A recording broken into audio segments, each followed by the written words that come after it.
Welcome to the Broken Pie Chart Podcast, episode 388. I'm your host, Derek Moore. With me once again, Mike Snyder and Shane Skinner.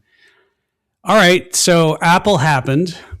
Apple closed today, I don't know, just under 26 points down. And, you know, their earnings report it was kind of meh. Like they beat by a little bit. They said, I mean, it was basically the forward guidance. They said going forward, supply chain, sales might be lower, all this type of stuff. So Street did not like that. Market sold off in Apple after hours. But, you know, when I look at the numbers, their earnings, I mean, this is a re-rating. And what I mean by that is market multiple went down, price went down, earnings estimates going forward went down, but they didn't go down that much. Like this was Apple's forward PE was probably like 35 and change. It closed the day at 32.5. So this was a little bit of a multiple re-rating. Apple also has run up into the earnings, and they've done that in the past. So, you know, it's like not surprising that they sold off a little bit. I think we looked at that earlier. I don't know. Mike, your theory, though, is new CEO coming in. Tim Cook, this was his last call. So do you think the new CEO is trying to sandbag, Mike? I mean, Apple's been known to consistently beat their projections. You know, is that just because they're such good operators, or maybe they are conservative in their guidance? Maybe they're being even more conservative here to set up the new CEO. I mean, they mentioned specifically, you know, supply issues with chips and their ability to manufacture being limited because of that. So that, I mean, if that's real, that's obviously a real concern. But, you know, in the past, Apple has done this before. I mean, most companies, we'll get to this later. Actually, we can get to it now. When you look at the surprise from this year, so this is from Bloomberg, 305 of the 498 companies that are reported. Sales surprise, so how much the percent above the analyst estimates, 3.09. Earnings surprise, 31.07. Mike, I think that includes extraordinary items. We know that Google booked a profit on, what was it, Anthropic or SpaceX, I think. And there were some companies that did that. We'll get to the earnings projections later. But I mean, most companies, like if you're running a company, would you rather underguide and over deliver, or you don't want to overpromise and underdeliver, right? Yeah, exactly. And I think that's part of this. So I believe their estimated growth was 9 to 11% for the next quarter. The street wanted 12. Could they still hit 12? Yeah, I think they could still hit 12. The stock's still up 14% even after today on the year. So, you know, maybe due for a sell-off here. I'm just looking at the quarterly, Shane, and to Mike's point, do they sandbag a little bit? Let me give you some numbers here. And let's see. Yep. So Q3 of 26, which was just reported, the surprise was 7% above the consensus. So the estimate was $1.886. They came out with 202. Last quarter, surprise 2.34, surprise 5.97, 4.28, 956. What's interesting though is, you know, they surprised 956. The percent change was minus 2.5. And this time was minus 7.35. So, yeah, I mean, I'd have to go back to, let me see. Yeah, the quarter ended December of 22, the last time they didn't surprise to the upside on their earnings estimates. So, I don't know. I mean, Shane, this thing ran up into earnings, though. I mean, let's be honest. It's a little bit of buy the rumor, sell the news here. Yeah, I mean, it's funny. That's exactly what I was thinking of it. I was talking with a buddy earlier this week that it's when you sometimes see this strong of a move 1 to 2 months into earnings, it's almost, you wonder if this is going to be a sell the news thing, no matter if they beat or not. And we come back to it all the time. Like, earnings are one of those where you can have beats across the board and the stock go up, it can go down, it can stay flat. And, I don't think that this is necessarily selling off an Apple because people are losing confidence in it, or that there was a drastically poor performance. I think you mentioned that. Did they miss on China revenue? Was it? Yeah, I think they missed a little bit there. Yeah. And I mean, to me, I see this more as like healthy profit taking. We dropped down to and traded around and closed right about on the 50-day simple moving average. From a technician standpoint, you were at the 50-day at the beginning of the month. Here you are at the 50-day at the end of the month, and you're 10 points higher than you were at the beginning of the month. So it's been a positive month. This was Tim Cook's last earnings call. I think I mentioned yesterday to you guys, look, stock's up over 20% year to date. And since his tenure, I don't have the entire performance of the company, but I'm sure it's rather impressive since he's taken over. And I've always said, how do you fill Steve Jobs' shoes? I don't think he was handed something that he could necessarily, overachieve the way Steve Jobs did. He just kept it together and he did his job. Professor Aswath Damodaran, I don't know why. I think he's a doctor. I think he has his doctorate. He never says that, though. But he made a comment on Tim Cook once. He said, Tim Cook is someone who is a really good operator. Like, he keeps the trains running on time. He gets everything moving. Yeah, I mean, I would say Apple's done pretty good. The knock against Apple was their growth, and then what's kind of their next act. Because it's not like you have to upgrade your iPhone all the time now. We've talked about this ad nauseum. I'm not going to get into the whole AI and stuff and Siri but yeah, I mean, you look at Google and Amazon, they're negative free cash flow, I think, on this report. Apple has not gone negative free cash flow. So they're kind of like, they're getting the toll. They're getting the toll on all this stuff. And at some point, probably, you go in and one of these models will be on there. I mean, here's the thing, too. Imagine if they had tried to do their own LLM, their own Anthropic-y thing for Siri. LLM. Yeah. Well, yeah. But they stink at Siri. Like, why didn't they just make that better? Well, I think that's what they're going for here. Like, of course they are, but I'm saying, what's the upside if they would have gone and tried to develop this and not made it as good? Like, they would have spent all their cash too and been in the same spot as some of these other guys. Yeah. The interesting thing was, though, Apple's down as much as it is today. It was the largest company in the world, and the market's up. And we continue to see that dispersion. I want to get into a little dynamics, Mike, about markets, and I'm going to use Micron for this. Warren Pies put out a piece. There was and we may touch on this a little bit, Leopold liquidation. And basically what Warren Pies put out is the Leopold liquidation, that's a hedge fund that had to liquidate a bunch of positions, pushed the semiconductor single stock volatility up to 75%. So what that means is, if the VIX went to 75, this is the SOX index. Like, imagine the VIX on the SOX, for lack of a better term. It's actually not, I shouldn't say. It's the implied volatility of the constituents of the index. And this is only the third time semi-volatility has reached this level. The other two instances, March 2020 and April 2025. And the other instances led to powerful gains. So that's kind of interesting in itself.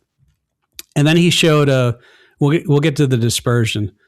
Mike, I'm going to give our listeners a little lesson, though. Like, why when volatility shoots up, you're going to play market maker for a second. So if volatility shoots up, do you have to short more stock to get neutral? Or actually, let's go this way. Mike, I'm going to short, I'm going to sell a put. I'm going to buy a put from you, which means you're going to sell a put to me. What's your risk? My risk is if that stock drops, that put's going to increase in value and I'm short, I'm going to have to buy it back at a higher price.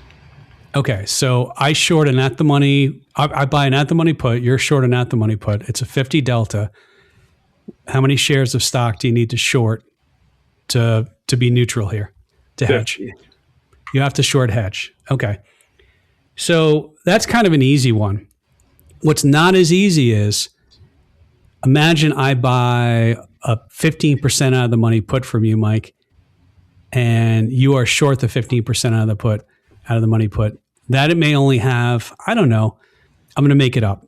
What do you think? Like a 5 or a 10 delta there? Sure, that seems reasonable. Fair enough. So I put that trade on. Let's say it's a 10 delta. How many shares do you need to be short? 10. You need to be short 10. But if volatility goes up to 75, and I won't do the math on air here, let's just say the delta would rise. So what do you have to do if the delta rises? Even if the price of the stock hasn't moved. Yeah, you got to keep shorting stock. You got to keep shorting stock. Shane, what happens when nothing changes but volatility comes down? If you're the market maker, what do you have to do when vol drops and delta drops as a result of that?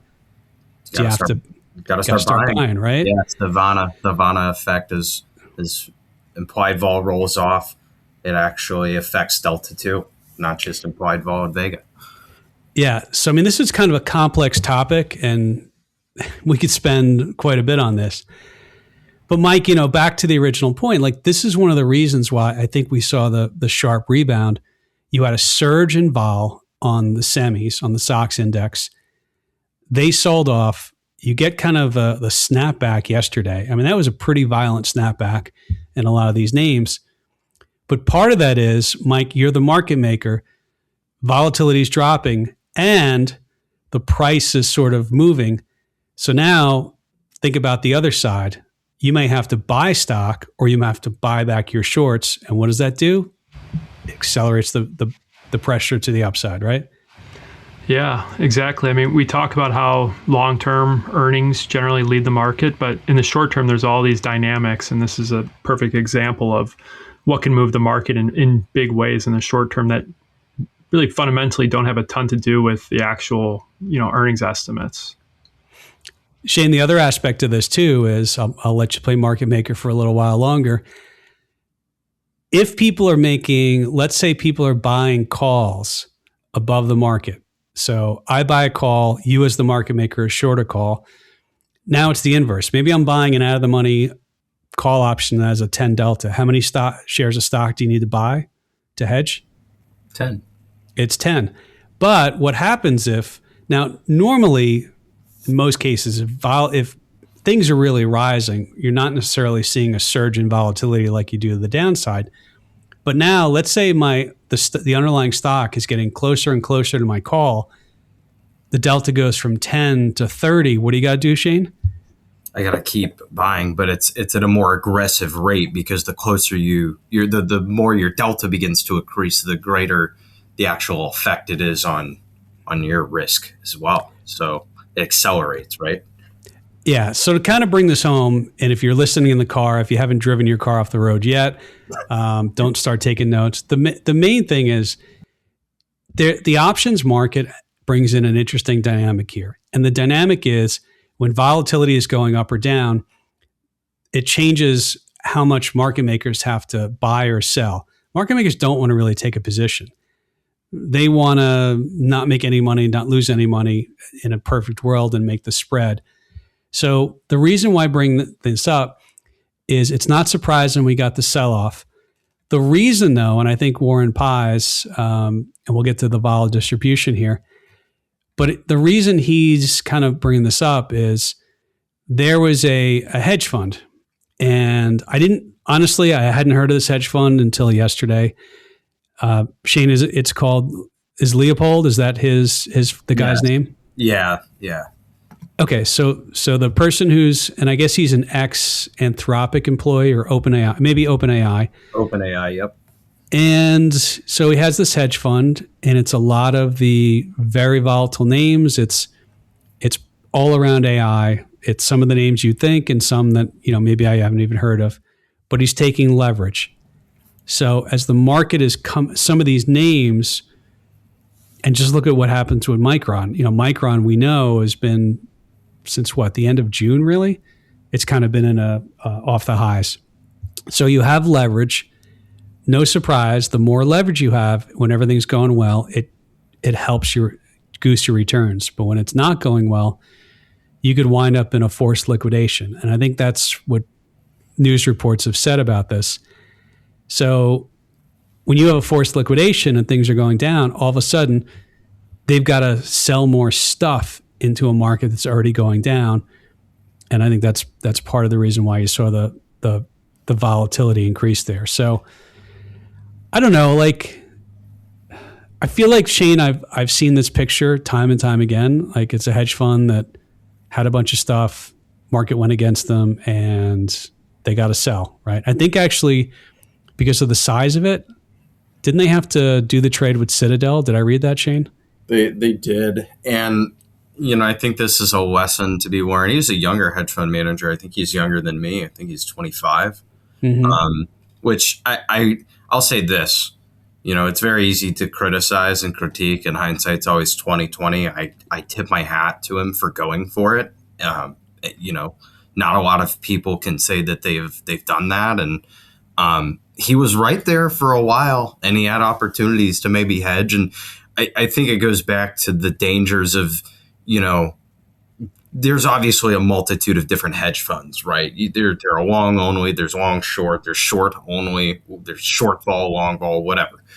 Tons. In terms of risk associated with different types of hedge funds, though, something like this, a very concentrated, long only leveraged hedge fund that didn't seem to really be doing any hedging, just maxing out. Well, hedge fund is just, maybe at one point that was indicating of what they do. The hedge fund could be anything. Yeah. Right. Exactly. So what I'm getting at, though, is just, this is an extremely concentrated position. And, in his interviews, he talked about how, him blowing up, he equated that a year ago, he said, to essentially this sector just being wrong, him being wrong about it. And I disagree with him on it. I think that he could be right still, and that he was in some of the right names in the long run. And it's just more so he was over leveraged and couldn't withstand a proper drawdown and continued to maintain his longs properly. Yeah, that's a good point. And I'm glad you brought that up, Shane, because let's assume he didn't have people taking money out of the fund. And the reason why, it sounds like the reason why he needed to sell was because of the leverage. You wind up with margin calls. Your counterparties or your prime brokers are going to be like, yeah, you got to bring in more money. You got to liquidate stuff.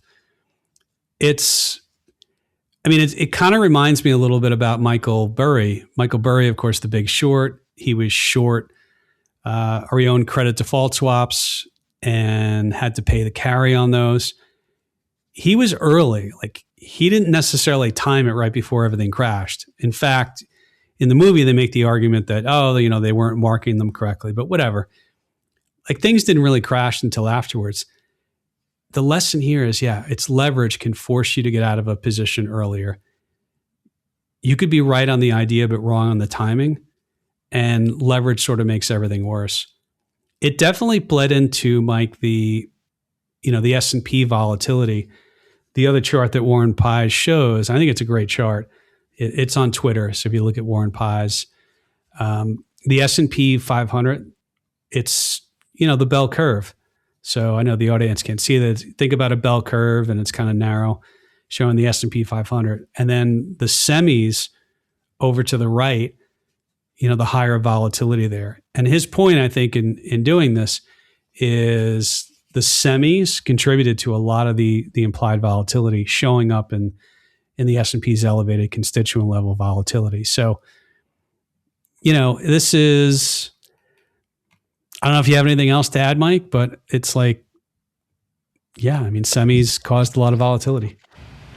Yeah, and it's, obviously we just went over those market dynamics, but it's also, you can really simplify it and think how much they're up this year. And anything that moves up like that has the potential to drop like it did in the same way. So not surprising to me, even, regardless of this forced liquidation, that semis have had a big drawback. I'm not saying I saw it coming, but I mean, at some point you knew that this was going to have to happen after this run.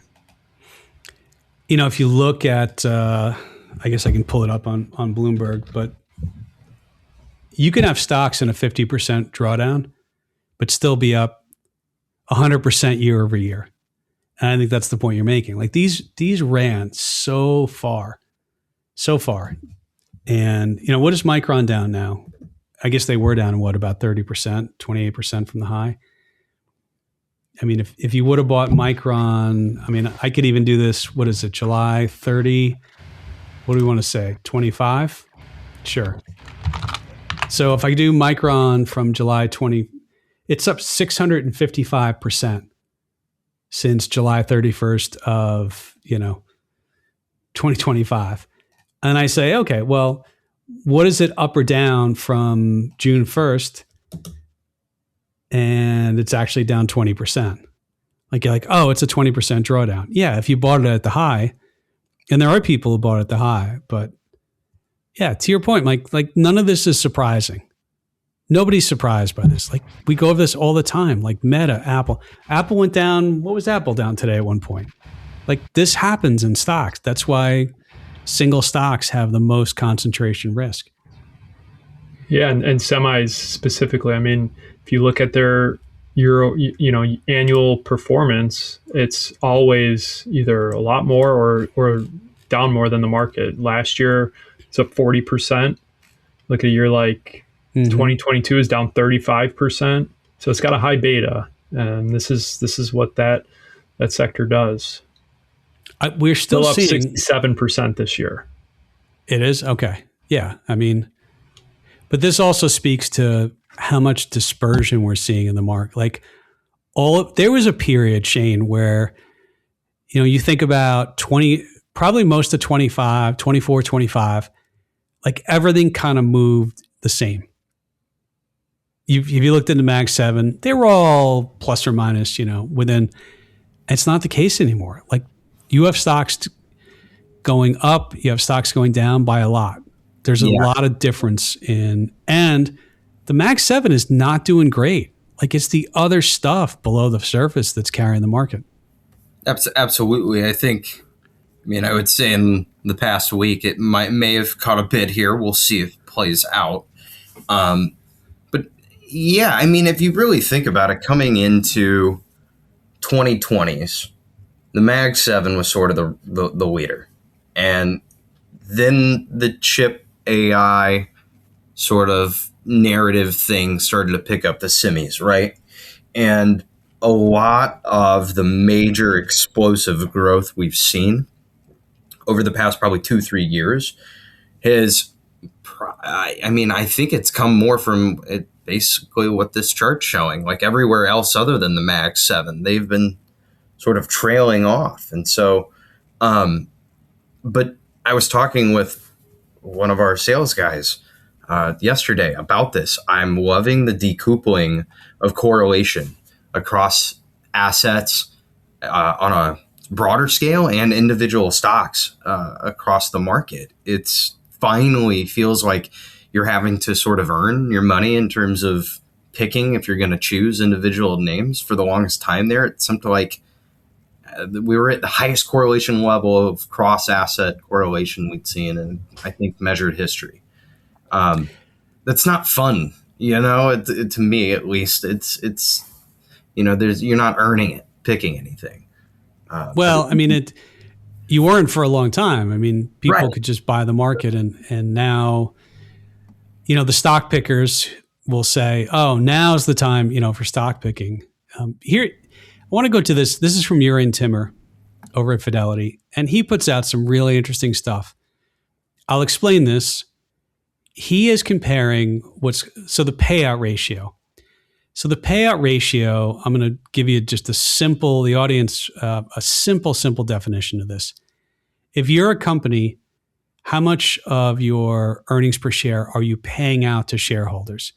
And that could be in the form of dividend. It could be as a buyback. So all these companies especially the Mag 7, you look at 22, 23, and they were paying out basically 90 to 100% of their earnings per share to shareholders. Could be a buyback, remember, because buying back shares is a return to shareholders, even though it's not a check per se. And what you see is the Mag 7, this is in 2026, they're only paying out 37% of their earnings per share. No surprise, because they're spending a lot of the EPS on capital expenditures, CapEx. You look at some of the other sectors, whether it's large value, financials, MSCI USA is down. And I would say, they're all down from 2022, but that's what that is. And then he's got a chart on the left, which is a little confusing, but I know what he's going at here. This is the 5-year compounded annual growth rate of the payout ratio. All right, next level stuff here. And basically the compounded growth rate on the payout ratio, the Mag 7, is just 17% annualized now. So when you value a company, a lot of times the payout ratio kind of tells you, like, put another way, if you own a coffee shop, and let's say you're an owner in a coffee shop, and you start the year and you don't put any money, you're not taking money out of the register. And imagine you had a big enough register and people paid cash. But just go with me on this. You open the drawer at the end of the year. What's the cash that's in there? I'm going to take that home with me. Like, the business just paid that. Versus taking some of the cash and buying another coffee machine or whatever it is that Starbucks does, or your made up coffee farm, whatever it is. That's what he's saying here.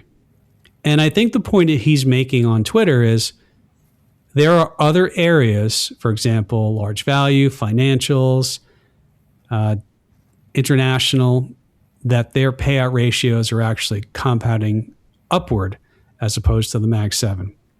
So it's kind of a financial geek thing to look at, but I just thought it was really interesting. And if all you did was look at the free cash flow of the Mag 7, it would tell you the same thing. So, Mike, I don't know, did I lose you there? No, I'd like your coffee shop example. So I think what the market's asking right now is, am I better off taking that cash home at the end of the year, or is investing it in a new espresso machine going to increase sales? And that's the unknown. And it seems like right now the market's saying you should take the cash home. Mike, do you think, though, that there's a defensive aspect? If we don't spend the cash, some proverbial we, one of these companies, it may not be about getting the return. It might just be playing defense so somebody doesn't supplant us. Like, is there an enterprise value in that, Mike? Yeah, I think so. I think you get left behind, or that's the fear, is that you get left behind, and the cash may not, even if the cash doesn't earn a return, you may need to spend that cash just to sustain your current growth rate, right? Because not spending that cash means that you become obsolete because you fall behind, and then your growth rate starts to decline.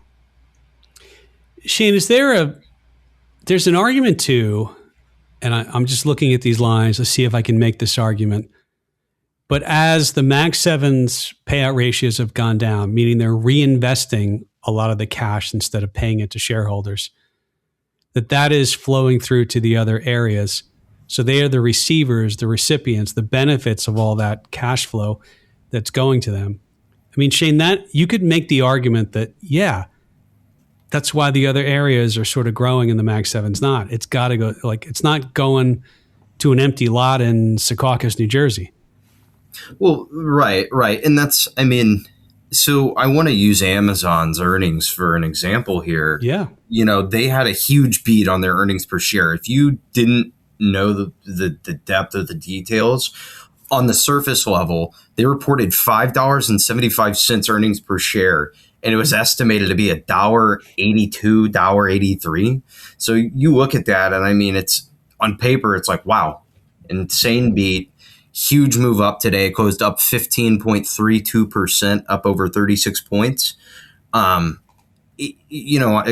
at first glance, you're like, oh, that makes sense. If you go dig into the details on why that EPS beat so significantly, it comes back to the investment in Anthropic, essentially boosting their earnings. There was a sizable gain that they were able to report, and so this is where this is what you want to see. This is, I think, what the market's been wanting to see or been getting around to wanting to see. We're kind of there finally, and it's how are you guys actually like making money off of all this CapEx spend that just took place? And Amazon, I think this is a good example of things that we could see popping up. Microsoft's investments in ChatGPT. We'll see more of this, I'm sure. Amazon's, they're sort of, people forget cloud is a huge business of a business unit of theirs. And they kind of had these cost centers. It's the old thing. This is something that cost us money.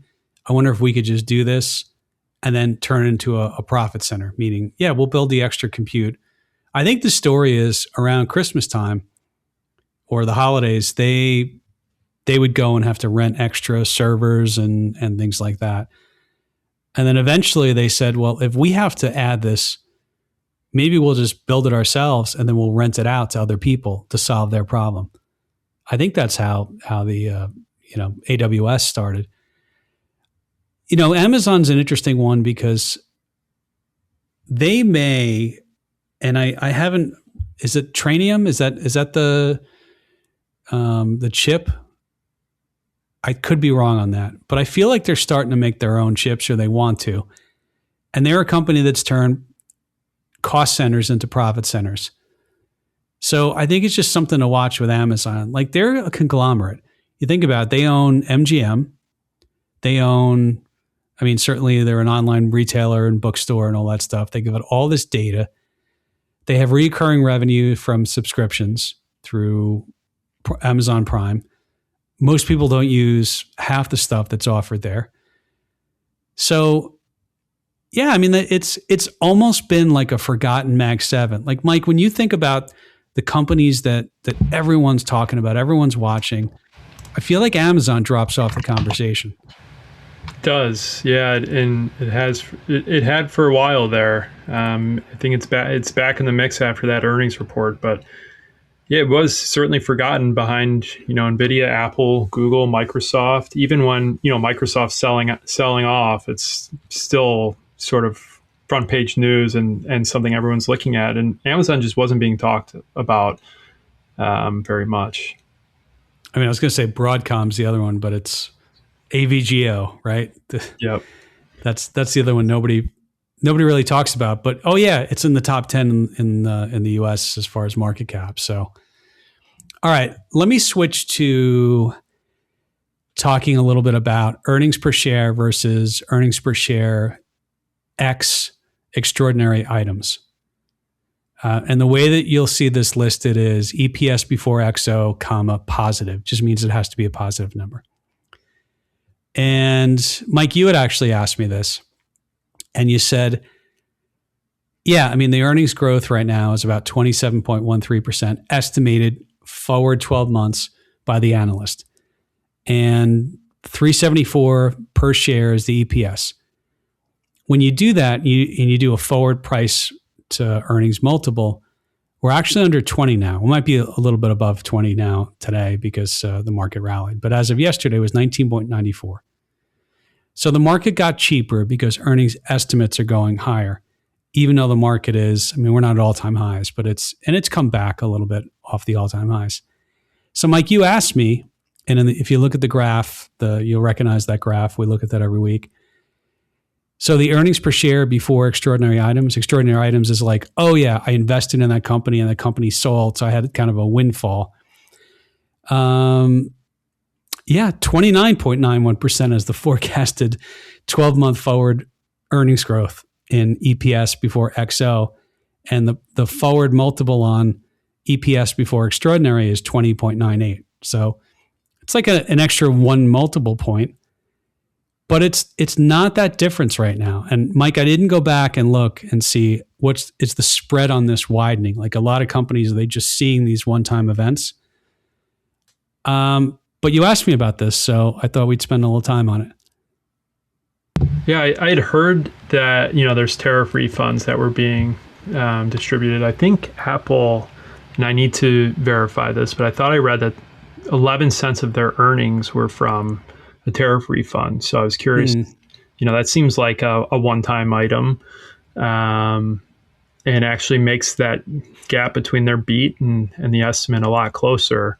But yeah, it's like, how much does the market care about these items that don't seem to be repeatable or can be consistently generated? It's like, oh, great, you made $5 billion on SpaceX, but can you do that again next year? If not, we don't care. But that doesn't go into their sales, right? That just goes to the earnings line, to the bottom line? Right. It's just part of the earnings. It's not part of the sales. Yeah. Which go, and then you look at the sales per share, which is another metric, and the forward 12 month is 10.7.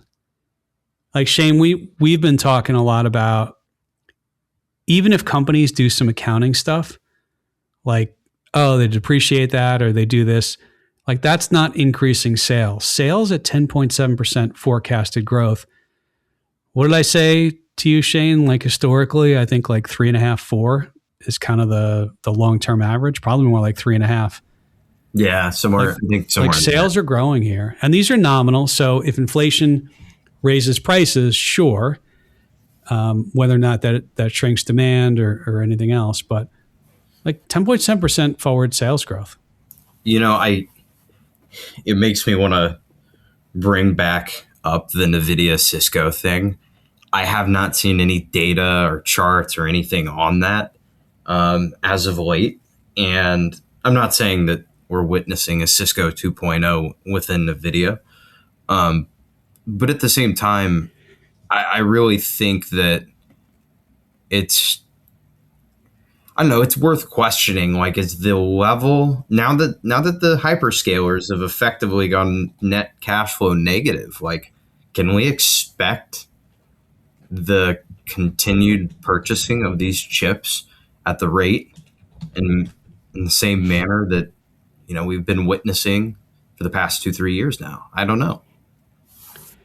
Liz Thomas, she's on CNBC a bunch, but she's an investment strategist, the chief market strategist, sorry, Liz, for SoFi. And I saw some commentary with her, and she made the point a lot of times markets will peak before earnings growth peaks. And, the market being the market, like a lot of times markets start to rally before the bottom of a recession or an earnings recession. So she brought that up, and if earnings growth was forecasted, if the analysts started reducing their forecast, I don't think the market would like that. But she brought up an interesting point, and it was just, a lot of times markets peak before the earnings. Like it sees that it's going to peak. Like if you look at these numbers, like 27 or 29, let's just use the main number, 27% earnings growth. The next year, almost 12% earnings growth, 11% the year after that. Sales growth, 10.7, 7.5, 7.5. Like these are really good earnings numbers. And people have used this term too much, and I hate the way they say it. Oh, it's price for perfection. Over the long term, markets go as earnings go. So you tell me, Mike, are you a buyer or a seller here? I'm kidding. So the earnings growth next year, 27%, the following year, 12%, following year after that, 11%. Is this a typical pattern that we see when you forecast years out where, in the next 1 year, it's anticipated to be significantly higher than down the road just because it's further out, so it's more unknown and harder to price? Or what do you read into that? Yeah, I mean, I think generally think about if you were doing a discounted cash flow analysis and you were saying, okay, the company's going to have a run rate of X growth from this next year through a couple of years out, and then it's going to go into a steady state. And I think that's consistent here. But you're right; it's less like who knows what's going to be going on in 3 years. Like, right, that number is going to change.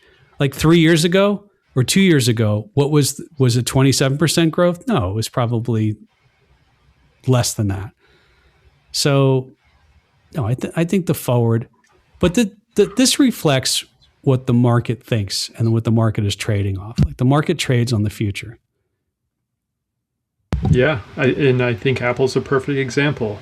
They beat but lowered forward guidance. So we always talk about, you could tell me the earnings number and I would have no idea which way the stock's going to move. One, because you just don't know how the market's going to react to that number. And two, the guidance and what they say is so important. It's not just the number. Yep. All right. I guess we got to talk about the Fed a little bit. And look, a lot of people being very critical of Kevin Warsh. I think it's a little bit refreshing. I'm the contrarian, though, because remember, I've always been critical of the Fed because they have these, I'm just going to call them stupid dot plots that forecast what earnings are going to, or not earnings, what interest rates and the economy is going to be 12 months out, this quarter, next, and they never get it. They never nail it. Now, that is a reflection of their thinking at the time. So if they think that, does it go into their models and their forecasting, their decisions on rates? I would say probably yes. But I kind of enjoyed the very short statement. Shane, I said this to you too. Like the journalists who cover the Fed, they're asking the same dumb questions over and over again.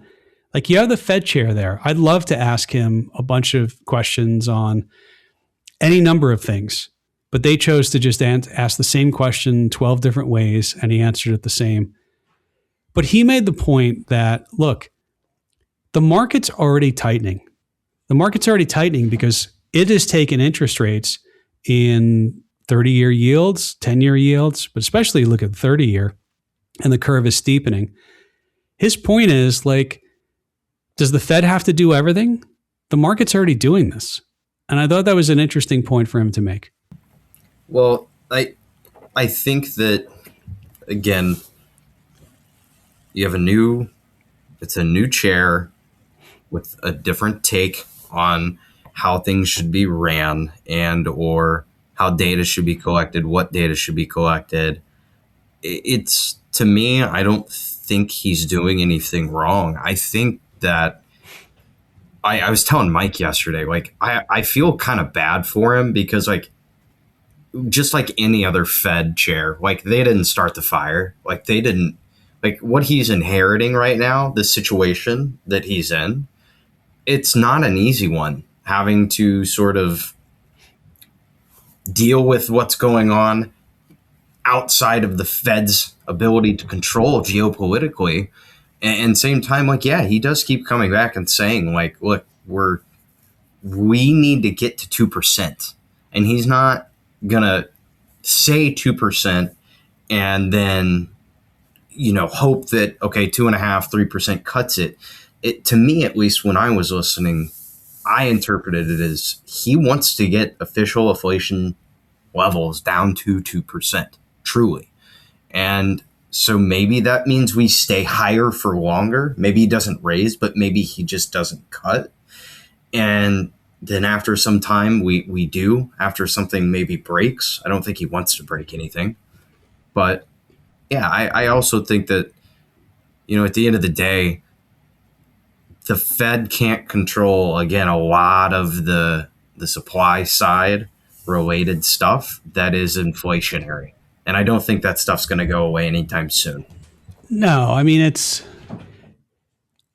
like if they if they raised rates, would it really change the price of oil? It wouldn't.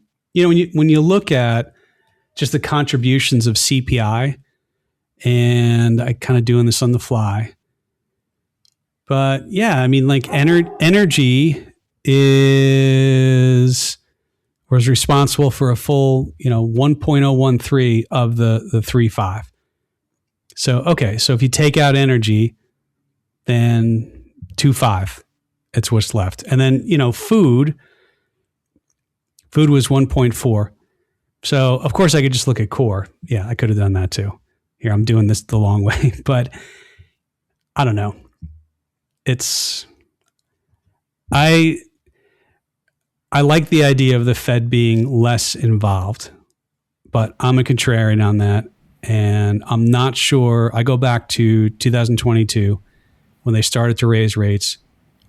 I think they could have kept rates the same, and we would have ended up the exact same spot because it was a supply side shock, supply side problem, not a demand problem. And the Fed thinks it's good at dealing with demand problems. I'm not sure that they're great on supply, but I don't know. Mike, any thoughts on this? Yeah, I wonder if the market, as he put it, if the market hadn't sort of not acted for them, but, a reporter asked, about them doing nothing with the inflation goal of 2%. And he says, it's not that we didn't do anything. The market is doing this for us type of thing. So I wonder if rates hadn't gone higher, if they would have felt like they needed to raise rates for the market to then act. That's something that I've been curious about. But yeah, I mean, he's set on that 2% target. So I wonder if the people upset with him are also, I think coming into the year, everyone was under the assumption we were going to be cutting. I will say I thought that we were going to be cutting. And so maybe there's disappointment or, this is throwing off the game plan of a lot of people at this point that doesn't seem like there's a cut in the near future. All I would say is that if the 2% target is so important and so important historically and is sort of settled Fed science, it's only been around since 2012. That was adopted under Chair Ben Bernanke, and I believe New Zealand was the ones who kind of came up with this. So is it 2%? Is it 1%? I mean, there's nothing like magical about the 2%. Yeah, it just seems like this is a science and an art. This is like a practice. No one, I don't know if 2% is perfect, and you can come up with 2% a multitude of ways depending on how you measure it, right? And like, wouldn't you also say though, Derek, like at least not raising, but like maintaining rates where they're at? That's not, with the market still holding up and with the dollar still holding up, like that's not necessarily a bad thing or a bad spot to be in right now. And I don't think they're necessarily wrong waiting with things like, the yen surge going on. I had to throw it in there. I love it. I saw that. But I mean, noted. That's, there's a lot going on. So maybe he just wants to be a little cautious before making a decision on where he takes this. I would also tell everyone who's, hasn't been in markets for a long time, like we don't really have high rates right now. They're not high rates. The 90s had higher rates. You used to get 5% in your, your checking account, your brokerage account. If it was in, one of the money markets. These aren't high rates. 80s had high rates. 70s had high rates. The 90s had higher rates than now. It's just everyone's sort of near-term memory is zero rates. So, 2% would seem high for a lot of people. And, mortgage rates I do think that is definitely a problem, but it's a problem because so many people have these legacy, 3%, 3.5 mortgages below 4. and it's causing an issue with housing and inventory. So, all right, let's talk about earnings. And next week, let's see, on the docket next week. Oh, SpaceX. Yep, that is Tuesday after the close. I got to be honest with you, I'm really looking forward to that one. Palantir after the close Monday, and let's see, SanDisk. Yep, that's a good one. Airbnb, if anybody's following that still.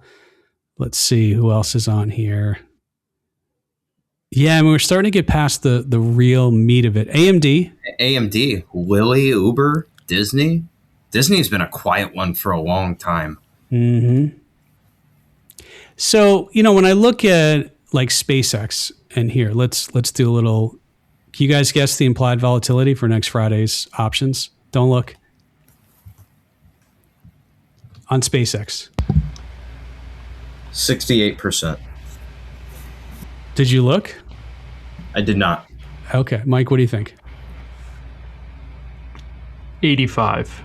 85. Okay. So we're going to look at, it's going to be the August 7th. Wow.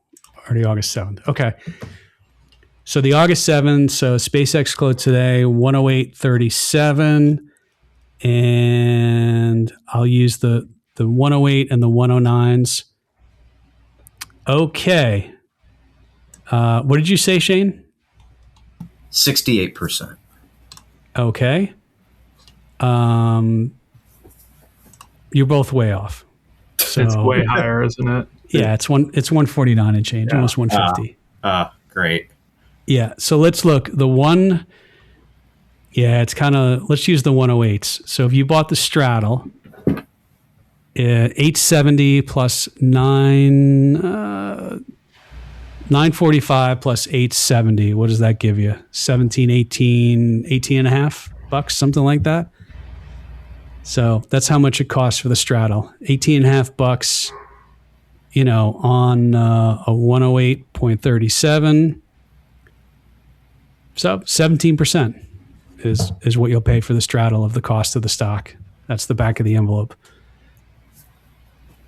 I was going to say, do you think that's going to expand going into it versus, like, we've only got, a day or two there, but typically doesn't it get even more volatile usually going up into it?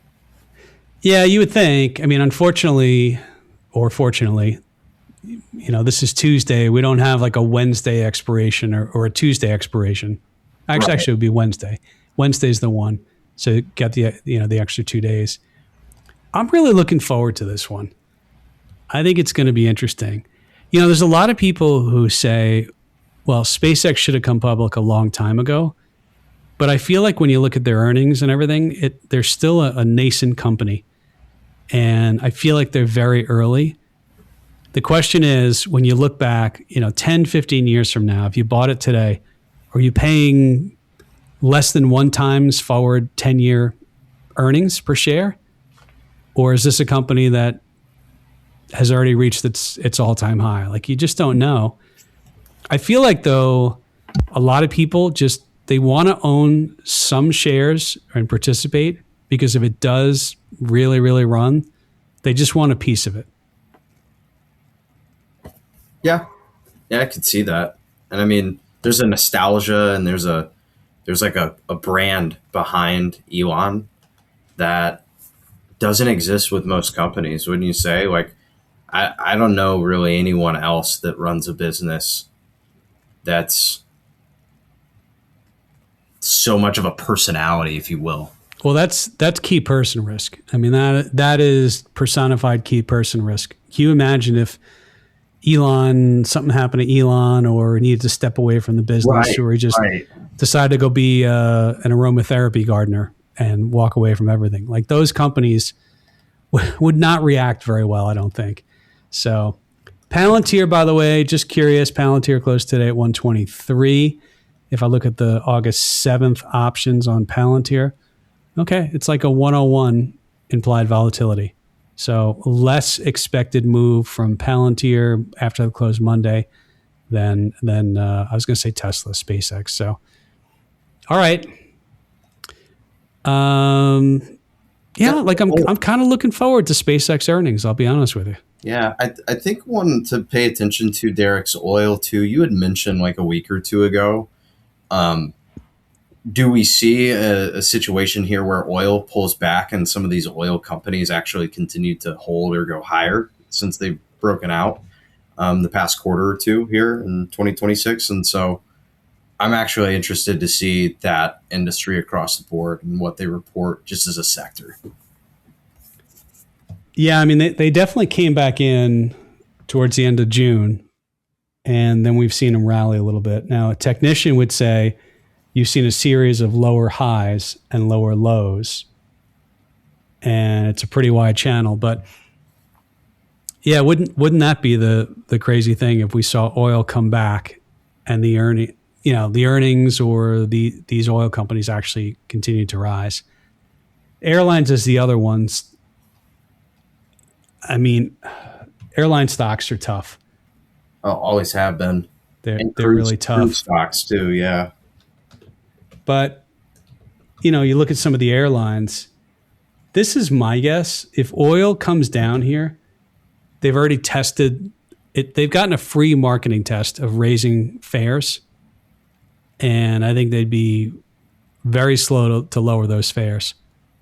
I'm not saying you should buy or sell airline stocks. But all right. AMD obviously will be an interesting one too. And AMD is interesting because then that tells us about maybe what to expect from NVIDIA as well late. So Uber and Disney. Yeah, I guess Disney is still, it's a big name. Uber's kind of interesting. That stock has come back in, I feel like. Yeah, high at 101, 102, down in the 70s. So still kind of a downtrend there. I don't know. I remember when they were saying Uber would never be profitable. And then I would see people make the argument that they didn't need to be profitable. They just needed to stay alive long enough to capture a majority of the cab market share. And they could do it. They could find a way to They're not as cheap as they once were, though. They are not. It's not nearly the way it used to be. It used to be $10 to drive across Chicago, $15, and now it's 30, 40, 50 in some instances. Yeah, and Lyft doesn't do food delivery, and I don't know how they make money on food delivery. It doesn't seem like a great business. But have you guys ordered food, Mike? Have you done that where you order food in from one of the delivery companies? It's like, here's my, I was going to say $5, Chipotle chicken bowl. Now it's probably like $15. But here's your $15 bowl, and it's $15 delivery charge or something. I could be making that up. Like, it's not great economics for the buyer. No, especially if you're one person ordering one meal. Yeah. But I've done it. Yep. DoorDash after the close Wednesday, so you can check in there too. I kind of, I feel like this is just my theory, and I've seen videos online of, and it's probably very few and far between, but people, taking little bites of the food or digging in there, getting, you've seen the videos. Yeah. And I almost feel like if you order pizza, like if you work at a pizza place, you have plenty of pizza, plenty of access to pizza. Like, you don't need to be like taking a bite out of somebody's slice. I was just going to say that too. The way this has shifted too, like delivery driver, when I was growing up, like I was a delivery driver at like 17. I delivered pizzas and worked in the back of the kitchen at my local pizza shop in town. And it was a good gig for being 17 years old. And yeah, it blew me away that we've transitioned to like a third party company just handling that for all locations instead of it just remaining sort of the job for each restaurant individually. But a friend of mine in the 90s was super early, started, I think, I'll tell you guys the company off air, but he started a food delivery company. And before the internet, So what he had to do, I think they had like CB radios in cars. And you remember in the phone book, there was the map. And you'd be like, oh, I need to go to Oak Street. And you look up Oak and it's like A7. And then you'd follow like A and then 7. And where they met up, that's where the street was. And it was kind of interesting. He went to the restaurants and said, you can't charge anymore. Like basically you get the same thing that you get. We charge a delivery charge. And it was kind of interesting. But he did it in the 90s. There was no internet. I'll tell you guys the company off air. So, all right. Mike, any recommendations? Yeah, I Will Find You. It's on Netflix. I think I'm halfway through it, and it's okay. It's a hold so far. It's with Sam Worthington about his missing son, and he's basically on a. You sound really jazzed up about this, Mike. That's why it's a hold. It's fine. Like I got to finish it. I got to know what happens, but there's nothing great about it. Okay, so the audience can skip it. You can skip it unless you got nothing to watch. You're not going to hate it. Do you hate watch stuff? Like once you start and you're like, oh, this is not good, but I'm going to hate watch it and continue watching it. Kind of, yeah. Sometimes I do that. Okay. All right. So that's of no. So avoid that one. Shane, what do you got? So, news broke. I'm going to do like a double feature here. You got to rewatch Meet the Parents and you got to rewatch Austin Powers because apparently there's a new Meet the Parents coming out and there's a new Austin Powers coming out soon. So there's just some interesting. classics. Yeah. I got to be honest with you. The Meet the Parents, the first one, I thought was hilarious. I think they got worse and worse. I did too. But Meet the first one originally, that's one of the best comedies Incredible. From the 90s, early 2000s. So good. Yeah, Ben Stiller was hilarious in that. I mean, De Niro. Who played his wife? I forget her name. She was really good in it. Terry Polo. Okay. No. Yeah, she was good. All right. So I didn't actually watch anything this week. I did pick up a copy of the personal memoir. You guys are going to make fun of me. The personal memoirs of Ulysses S. Grant, the complete annotated edition. It's like 1,000 pages. It's Grant's like biography. He must have had a writer on this too. Was Mark Twain involved with this? It says Mark Twain and Henry James held them as great literature. Okay, so I'll have to read up on this. So this is a pre-recommendation. I'm going to read it. It's 1,000 pages. So whenever I finish it, I will report back. You guys are like, really? No, not at all. Like arguably one of the most interesting lives of any president I think we've had. Like the stuff he went through and what he saw and his experience. Have you read this one? If not, I have not read that one. Didn't they? Was it Grant that they just, or was it Garfield? They just did that show on Netflix. Was it Light? It was something Lightning. Oh yeah, it was like a very short presidency. Yeah, maybe it was. I think it was James Garfield. Garfield. Okay, I've been meaning to watch that, but no, Grant's. It's a really crazy life story. My grandma's told me a lot about him and a few others growing up, and I mean, what a burden he had to bear. So it's by Ulysses S. Grant, and there's a bunch of editors, preface writers, authors on this. So I'll check that out. All right. We did it. We got to the end. Next week, I mean, it's just going to be interesting to see where this market goes. And I think there's a lot of uncertainty in the market. We still have earnings coming out. And I'm really looking forward to the SpaceX call. I might actually listen to that earnings call. I have no idea where it's going to go. Like it could go to 50, it could go to whatever. That's why you buy the whole market. You own it. And by the way, if you own, not in the S&P yet, but if you own the NASDAQ 100, which is QQQ or QNDX or the new one from BlackRock, like you already own SpaceX in the index. That's the whole idea behind buying an index. So, all right, everyone, we'll come back next week, see what we got right, see all the things we got wrong. I'm sure there'll be a bunch of those as well. See you, everyone.